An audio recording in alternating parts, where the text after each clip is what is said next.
Oh la la, a young lad, young Jordan. Hey guys, welcome back to my YouTube channel. Thank you guys for watching my previous videos. If you haven't, please don't forget to watch it. Thank you for those of you who have, really appreciate it so much. But if you're new, please don't forget to subscribe. And if you're an old viewer and you haven't subscribed, what are you waiting for? Please subscribe. Thank you so much. So guys, today's video, as you can probably tell from the title, I'm going to be talking about 7 tips to keep yourself sane in this second COVID-19 lockdown, and the things that you could do to either keep yourself interested in doing other things or just to pass time until this whole like COVID-19 lockdown is over. Obviously, if you don't know, in the UK we have a second lockdown. So guys, without me talking too much and without me rambling on, we're gonna get right into the 7 things that I think that you can do that could help keep you sane during the second lockdown. And you never know, you just might breed a hobby from that and continue to do it. Well, these are some of the things that I might do and some of the things that I might not do. So so don't just pick me word to word like she said she's and she, no, I might do it and I might not. However, I think it'd be nice to be able to share, because this is a sharing channel. So it'd be nice to be able to share. And if there's other things that you think people can do or that I can possibly do or try, then please put them down in the comment section below, because it's going to help me and it's going to help other people. And okay, so the first thing that I'm going to do to keep myself sane in this lockdown is to check in with my mental health. And I think that a lot of people should definitely check in with their mental health, because I feel like this is such like a very hard time for some people. Actually, for a lot of people it's very hard. Some people don't even have families, some people either live alone, and you know, it's very important to make sure that you're mentally good and like your mental health is sound. You could do this by taking time away from social media.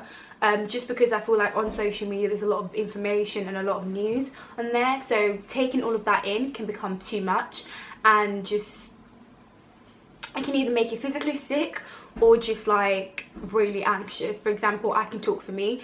I have anxiety, so taking time off of social media, especially at times like this, is very important. It's very key for someone like me. So if you're someone like that and you can relate, then I think taking time off of social media, I'm not saying don't watch the news. Yes, watch the news, be informed and stay in touch with information that you think are going to benefit you and people that you care about, but also be careful what sort of news you're taking in and the information that you're digesting into your body and into your immune system. As well as also another way to check in with your mental health is by keeping good friends in contact. Okay, this is very important, because these are times where you need people to be around you, like good friends. So obviously make sure that you have those good friends who have good spirit and who will be able to help you at a time where the whole nation is on a low spirit. So you need friends with good spirit, high spirit, and then you know you could sort of work together. Good vibes, positive vibes, good vibes, that's what you need during a time like this. So that's that for mental health. I'll probably also say if you have access to online therapy, because I'm pretty sure like they're like online therapies, if you have the money for that and you can access it, I say do that. Because it's nice to talk to someone else that's not someone that you know. Yeah, so it's very important. Number 2 for me would be to find hobbies. What do you like? What do you enjoy? And if you already have a hobby, do it even more. Stay focused, practice your craft, and yeah, something to keep you busy, something to have your mind like focused on, because not only is that going to help you master your craft even more, it would help you stay focused on something that's not what everyone else is talking about. Okay, and that in its own way creates a different space in your mind for something else. For example, if you cook, watch cooking classes, get some cooking classes, pay for some cooking classes. So you can learn more skills, more cooking skills, or if you bake, learn some more baking skills. How do I do icing? How do I mix this? And YouTube is a really good platform for people to learn stuff like that.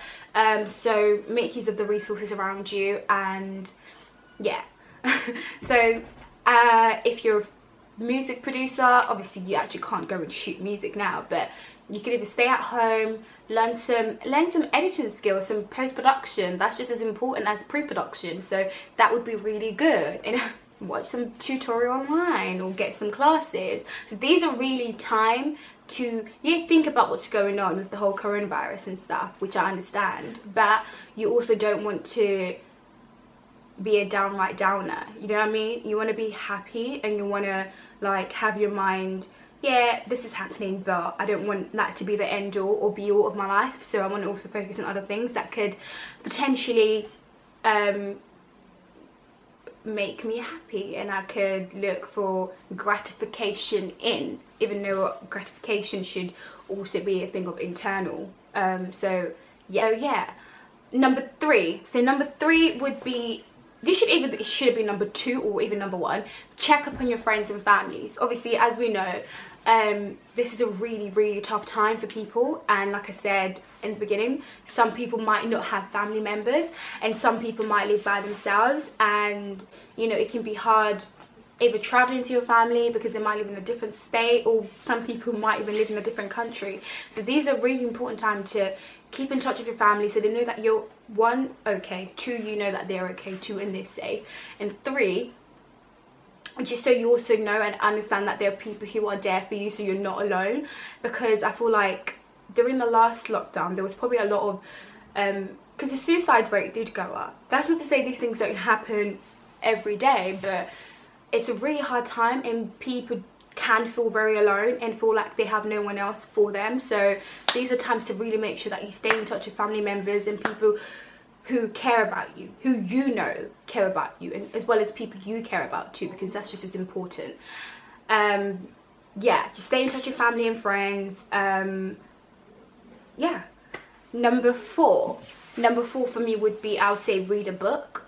Even though I'm reading a book, I haven't finished, but that's my goal. So read a book, get a book to read, because I feel like obviously physically you can't, some people are privileged to go on holiday, and if you're not, physically, a book is somewhere that can take you to another destination. And I think that's very important that people understand that. I mean, duh. So getting a book and reading a book during a period like this, 1, it's gonna calm you. 2, you feel like you're learning something new, which you are, and you're having a different experience, which, you know, you never usually would have done. And then who knows, you just might build a reading habit, which is actually quite a good habit to read. So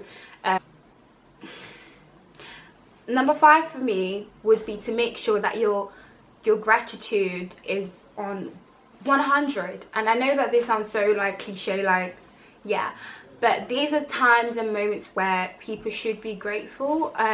I, for once, I am very grateful for being alive. And I think a lot of people should be grateful for being alive. And you know what they say, once there's life, there's hope, which is true, and I believe in that. So yeah, so it's true, and I believe it. More believe it. I believe it. Yeah, I do. Yeah, I do. And you should too. Just be grateful. It could even just be grateful for the bare minimum. Oh God, or like, I'm grateful to the universe for having water. And if you're a God believer, or if you're a Muslim and you believe in Allah, I'm grateful to Allah for being able to wake up this morning. I'm grateful to Allah for being able to walk down my road, or being able to have breakfast this morning, or you know. And if I'm so blessed and grateful for the universe for the people that I have around me. It could just be the little things, or the biggest things that you've ever had in your life. Just be grateful, because I feel like there's something about gratitude that just changes your whole aura and your whole demeanor. So I think be grateful. That's a tip that I'll give you guys. Okay, my number 6 tip would be to focus on anything that you've always wanted to focus on. If you're a writer and you want to write a book, I know it's like 4 weeks, but if you can build a habit every day, it takes 21 days to get into a routine of a habit. So if you can do that, we're in lockdown for a month, 4 weeks, so that's like more than 30 days. So you definitely, if you wake up and you repeat the same routine over and over again for writing, then you keep at that. Even after quarantine, you create a habit there. Yeah, if you want to go to the gym and you can't go to the gym, and you start gymming in your room, in your house, every day for 21 days, you're building a habit with that. And if you want to go jogging for 21 days, or even more than 21 days, because you're trying to make this a routine, a lifestyle, okay, these are times to focus on yourself. Do you understand what I'm saying? So whatever it is that you've always wanted to do, I think this is the best time to sort of do it, because one, and if you're working up from home, obviously it can be quite, you know, because you might be a bit drained from work, and if you've got kids, that's also another aspect. Takes time, so you have to choose which side am I trying to be on. What am I trying to do? What's the vibes? Yes. And lastly, last but not the least, literally the 7th thing that I want you guys to do is do nothing. And I know a lot of you are looking at me like, you've just given us 6 things, and last minute you say do nothing. Yes, I say do nothing because some people just can't do anything, you know, and that's okay too. They're just as your humanity is non-void because you can't do it. This is a very strong emotional time for a lot of people. So people lost their jobs, people don't even know how their rents are going to come in, some people don't even know how they're even going to feed themselves or their children. So it's a very, very hard time for a lot of people around the world and in this country, because I live here, so I can speak for here. So I get it, and I understand it. Yeah. So my number 7 thing to do is do nothing. Yeah. Even waking up, going downstairs, doing the bed, that's something. So if you can't be productive, in terms of like work wise, or you know, hobby wise, or whatever that even means, that's okay. Like you can't, don't put a lot of pressure on yourself, because at the end of the day, we're all just trying to survive. We're all living every day to see what tomorrow can offer us, and that's it. That's what it is at the end of the day. So if that's the case, we're all trying our best and just doing all that we can in this very hard, tough times. So if all you can do is nothing, that's still something, okay? And you should be proud of yourself. Yeah, so I'm going to end this video here. Thank you guys so much for listening to my 7 tips of how to stay sane or stay okay in this quarantine times. Really appreciate you guys for watching my video. Thank you guys so much. Before you go, please don't forget to like, comment, share and subscribe. I would really, really, really appreciate it so much. Thank you guys so much. Bye.